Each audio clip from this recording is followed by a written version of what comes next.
मोहतरम सामीन, अस्सलामु अलैकुम रहमतुल्लाहि व बरकातुहू। ठंडी का मौसम है और लोग उमूमन इस सर्द मौसम में पैर में मोज़ा पहनते हैं और हाथों में दस्ताना पहनते हैं। अब सवाल ये पूछा गया था कि अगर कोई पैर में मोज़ा हाथ में दस्ताना पहन करके नमाज पढ़ता है तो क्या उसकी नमाज होगी या नहीं होगी, क्योंकि नमाज में टखना नहीं छुपाना चाहिए, लेकिन मोज़ा पहनने के बाद जो है वो टखना छुप जाता है। तो फिर क्या जब टखना छुपाना मकरूह है नमाज में, तो अगर हम मोज़े को पहन लेंगे पैर में तो टखना छुप जाता है, तो फिर क्या हमारी नमाज मकरूह होगी या नमाज हो जाएगी।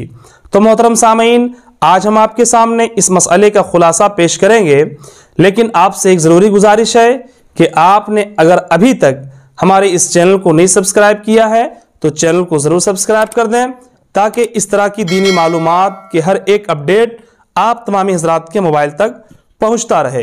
तो सबसे पहले आइए आपको बता दूं कि ये बात हदीस पाक में मौजूद है कि तहबंद या पाजामा नमाज में टुखने से नीचे नहीं होना चाहिए, लेकिन अगर टुखने के नीचे हो गया और उसमें तकब्बुर की नीयत नहीं है, यानी अगर टुखने से नीचे है पायजामा या तहबंद, अगर टुखने से नीचे है और उसमें तकब्बुर की नीयत नहीं है तो फिर ये हराम नहीं होगा।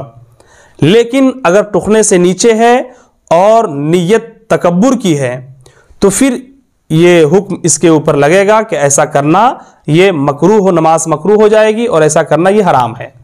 ये उस वक्त लगेगा हुक्म जबकि तकब्बुर की नीयत हो तो। लेकिन अगर तकब्बुर की नीयत ना हो, बल्कि पायजामा बड़ा हो गया, लुंगी सरक गई, तहबंद सरक गई नीचे, उसकी वजह से टुखना छुप गया, तो ये हुक्म नहीं लगेगा।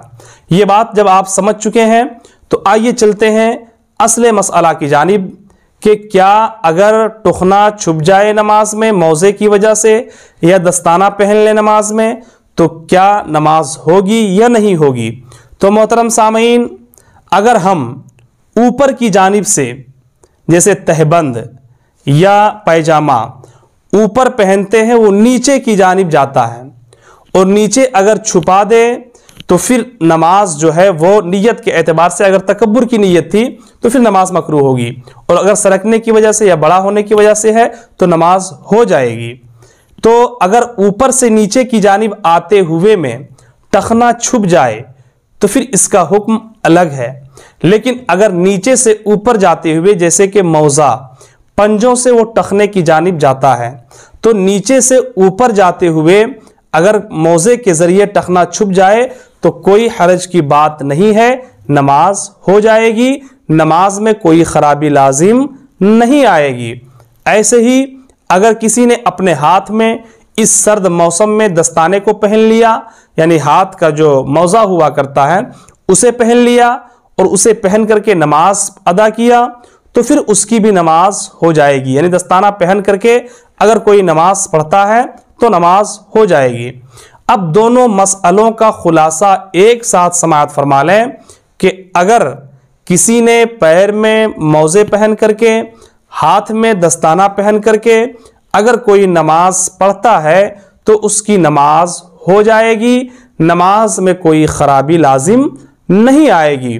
मोहतरम सामीन, हमें उम्मीद है कि आप इस मसले को समझ गए होंगे।